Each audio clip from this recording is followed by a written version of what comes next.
Welcome back to Footnotes and Folly, and to the very end of the road. I am Pemberton. This is part 35, the last part of the seventh and final book of Josephus's Wars of the Jews. Eleazar finishes his exhortation, and the defenders of Masada do the unthinkable. Each man kills his own family, 10 are chosen by lot to kill the rest, and one last man fires the place and falls upon his sword, 960 in all. The Romans climb the rock the next morning expecting battle and find only silence and the dead, told by 2 women and 5 children who hid alive. Then the last embers of the revolt, the weaver Jonathan stirs up the Sicarii in Cyrene and brings ruin on the innocent and on the governor Catullus, before Josephus lays down his pen and closes the whole work. Let us finish. Let us therefore hurry. Instead of giving the Romans the pleasure they hope for by getting us under their power, let us leave them an example that will at once make them astonished at our death, and make them admire our courage in it. As Eleazar was continuing his exhortation, they all cut him short and hurried to do the work, filled with an unconquerable ardor of mind and moved by a demoniacal fury. They went their ways, each still trying to get ahead of another, thinking that this eagerness would prove their courage and good conduct if they could avoid appearing among the last. So great was their zeal to kill their wives, their children, and themselves. When they came to the deed itself, their courage did not fail as one might imagine it would. Instead, they held firmly, without wavering, to the same resolution they had formed while listening to Eleazar's speech. Yet every one of them still retained the natural affection of love for himself and his family, because the reasoning they followed seemed to them very just even concerning those dearest to them. The husbands tenderly embraced their wives, took their children into their arms, and gave them long farewell kisses with tears in their eyes.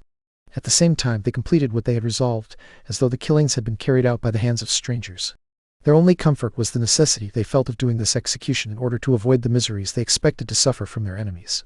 At last not one of these men was found who hesitated to take his part in this terrible execution. Each killed his dearest relations. Miserable men indeed, whose distress forced them to kill their own wives and children with their own hands as the lightest of the evils before them. Unable any longer to bear the grief they felt for what they had done, and considering it an injury to those they had killed to live even the shortest time after them, they immediately laid everything they owned in a heap and set fire to it. Then they chose 10 men by lot to kill all the rest. Each man lay down on the ground beside his wife and children, put his arms around them, and offered his neck to the stroke of those who by lot performed that sorrowful duty.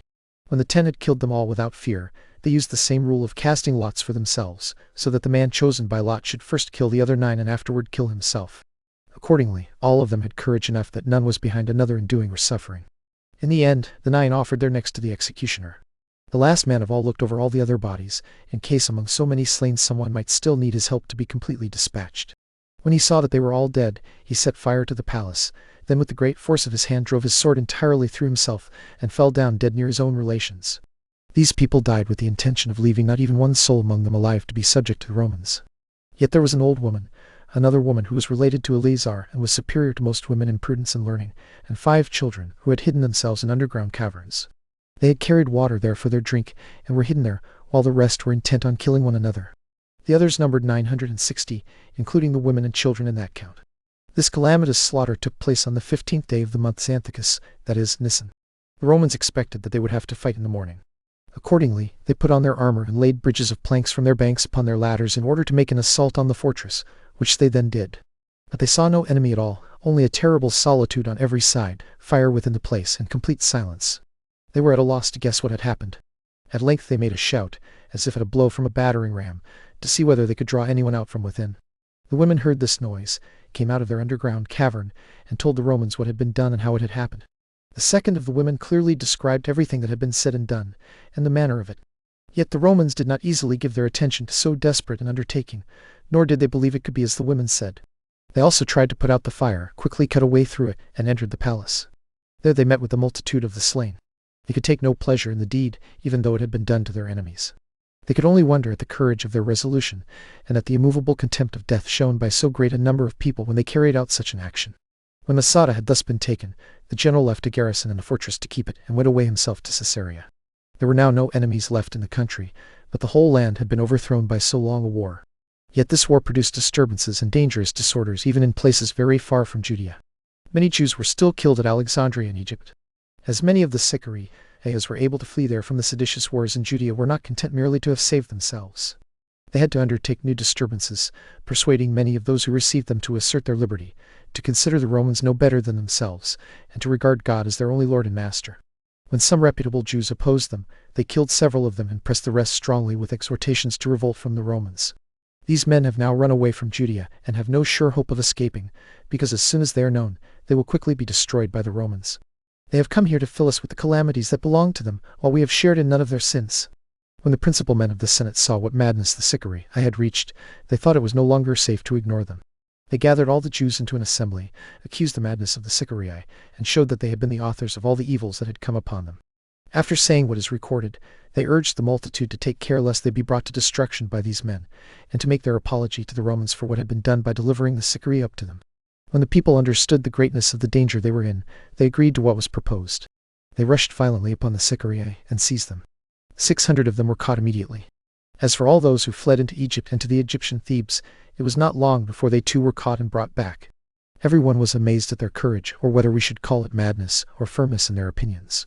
For although every kind of bodily torment and suffering that could be devised was used against them, no one could make any of them comply so far as to confess, or even seem to confess, that Caesar was their lord. They held to their own opinion despite all the distress brought upon them, as if they received the torments and the fire itself with bodies insensible to pain and with souls that in a way rejoiced under them. What most astonished those who watched was the courage of the children. Not one of these children was overcome by the torment so far as to name Caesar as Lord. So greatly does the strength of the soul's courage prevail over the weakness of the body. Lupus was then governing Alexandria, and he immediately sent Caesar word of this commotion. Caesar, suspecting the restless tendency of the Jews toward innovation and fearing that they might gather again and persuade others to join them, ordered Lupus to demolish the Jewish temple in the region called Onion in Egypt. This temple had been built, and had received its name from the following occasion. Onias, the son of Simon, one of the Jewish high priests, fled from Antiochus, king of Syria, when Antiochus made war against the Jews, and came to Alexandria. Because Ptolemy received him very kindly out of hatred for Antiochus, Onias assured him that if he would agree to his proposal, he would bring all the Jews to his assistance. When the king agreed to do so as far as he was able, Onias asked him for permission to build a temple somewhere in Egypt, and to worship God according to the customs of his own country. He said the Jews would then be much readier to fight against Antiochus, who had laid waste the temple at Jerusalem, and that they would come to Ptolemy with greater goodwill. He also said that by granting them liberty of conscience, very many of them would come over to him. Ptolemy agreed to Onias's proposals and gave him a place 180 furlongs from Memphis. That nomos was called the Nomos of Helopolis. There Onias built a fortress and a temple, not like the one at Jerusalem, but resembling a tower.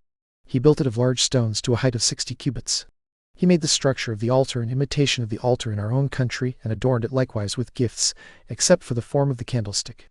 He did not make a candlestick, but had a single lamp hammered out of a piece of gold. This lamp illuminated the place with its rays, and he hung it by a chain of gold. The whole temple was surrounded by a wall of burnt brick, though it had gates of stone. The king also gave him a large country as a source of money, so that the priests would have plentiful provision and God would have great abundance of the things necessary for his worship. Yet Onias did not do this from a sober disposition. He wanted to contend with the Jews at Jerusalem, and could not forget his indignation at being banished from there. Accordingly, he thought that by building this temple he would draw a great number away from them to himself. There had also been an ancient prediction made by a prophet named Isaiah, about 600 years earlier, that this temple would be built by a Jewish man in Egypt. This is the history of the building of that temple. When Lupus, the governor of Alexandria, received Caesar's letter, he came to the temple, carried out some of the donations dedicated there, and shut the temple itself. Lupus died a little afterward, and Paulinus succeeded him. Paulinus left none of the donations there. He severely threatened the priests if they did not bring them all out, and he did not allow anyone who wished to worship God there even to come near the sacred place. After shutting the gates, he made it entirely inaccessible, so that not the least trace of any divine worship remained in that place. The time from the building of this temple until it was shut up again was 343 years. The madness of the Sicarii now spread like a disease as far as the cities of Cyrene. A certain Jonathan, a vile man and a weaver by trade, came there and persuaded a considerable number of the poor people to listen to him. He led them into the desert, promising that he would show them signs and apparitions. As for the other Jews of Cyrene, he concealed his fraud from them and deceived them with tricks. But the Jews of greatest dignity among them informed Catullus, the governor of the Libyan Pentapolis, about Jonathan's march into the desert and the preparations he had made for it. Catullus sent both cavalry and infantry after him, and easily overcame them, because they were unarmed men. Many of them were killed in the fight, while others were taken alive and brought to Catullus. Jonathan, the head of this plot, fled away at that time. But after a great and very careful search was made for him throughout the whole country, he was finally captured. When he was brought to Catullus, he devised a way both to escape punishment himself and to give Catullus an opportunity to do much harm. He falsely accused the richest men among the Jews, saying that they had urged him to do what he had done. Catullus readily accepted these slanders. He greatly exaggerated the matter and made tragic outcries, so that he too might be thought to have had a part in finishing the Jewish war. But what was still worse, he not only believed Jonathan's stories too easily, but also taught the Sicarii how to accuse men falsely.